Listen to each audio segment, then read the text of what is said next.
Jauh-jauh hari kita sudah mengatakan apa yang terjadi kalau Kamala Harris menjadi Presiden Amerika. Sekarang terbukti secara administratif Kamala Harris adalah Commander-in-Chief di Amerika. Memang banyak yang tidak peduli dengan apa yang terjadi di luar negeri, namun hanya mengingatkan bahwa menjadi pemimpin sebuah negara, Anda bukan hanya harus mengenal peta perpolitikan dunia atau geopolitik, namun juga harus mempunyai sumber terpercaya yang bisa menganalisa data jadi informasi yang bisa membuat Anda membuat keputusan yang selalu tepat. Bosman untuk hal beginian cukup lengkap pasukannya dan data-datanya valid. Karena tahu dari jauh-jauh hari bahwa Biden ini tidak akan lama menjabat, maka strategi politik luar negeri kita harus sudah punya grand plan-nya, di mana hal ini akan membuat Indonesia akan menjadi negara superpower kalau mengerti situasi lawan kita dan teman kita. Sayang ya, yang menjabat saat ini nggak punya informasi atau data untuk menjadi bekal knowledge sebagai senjata pejabat tertinggi membuat keputusan. Kita lanjut. Di Amerika, Trump dan timnya kembali menguat pengaruhnya. Diperkirakan di tahun 2022 nanti dalam pemilihan awal, agaknya Partai Republik akan menyapu bersih Partai Demokrat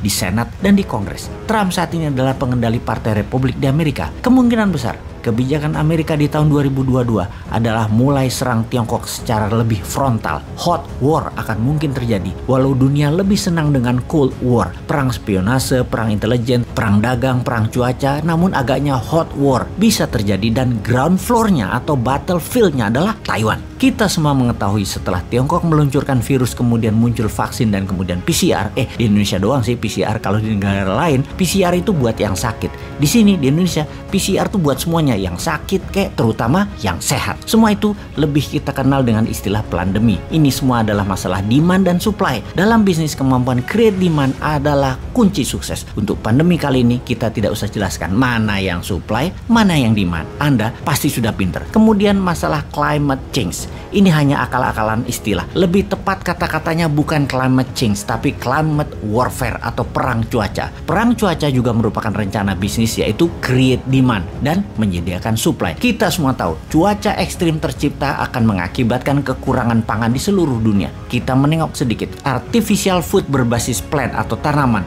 dan bioengineering food, pemilik terbesarnya adalah Bill Gates. Beyond Meat misalnya, artificial daging, Bill Gates punya saham besar di sana. Lahannya luas miliknya di berbagai belahan dunia sudah dia kuasai, termasuk bahkan temannya 1 tahun terakhir ini, Jack Ma, sering terlihat di Eropa mempelajari plant-based food ini atas perintah pemerintah Tiongkok tentunya. Sebaiknya pejabat Indonesia paham begini-beginian agar nggak kagetan atas apa yang akan terjadi ke depannya. Di sisi Tiongkok sekarang, Xi Jinping lagi pusing 7 keliling pastinya karena skandal keuangan properti Evergrande minus 700 triliun yang secara sistemik akan menghancurkan keuangan nasional Tiongkok. Harga sayuran saat ini melambung tinggi di pasar-pasar di dalam negeri dalam 3 bulan terakhir karena bahan makanan Tiongkok banyak mengandalkan import, sementara banyak negara menutup import untuk Tiongkok. Kebutuhan energi yang meningkat, harga BBM dinaikkan oleh Saudi dan Rusia menjadikan Tiongkok krisis energi. Hanya di kota-kota besar yang terlihat ada listrik, namun di kota-kota lain gas, BBM, dan listrik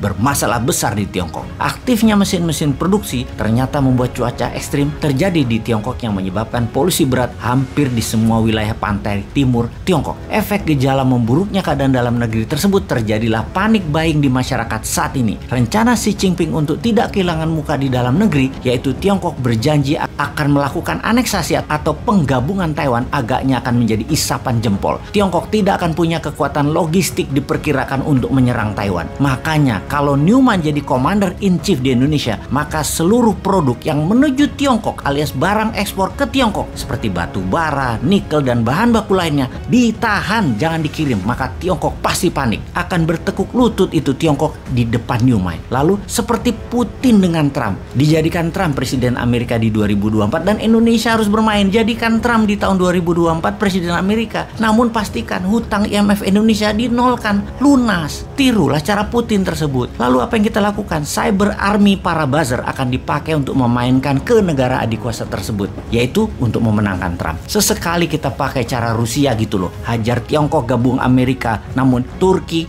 dia serang Amerika. Tekan Eropa dengan mematikan gas, hajar sekutunya Amerika. Naikkan harga minyak, tekan Tiongkok. Itu baru namanya negara berdaulat dan pemimpinnya berani juga bervisi.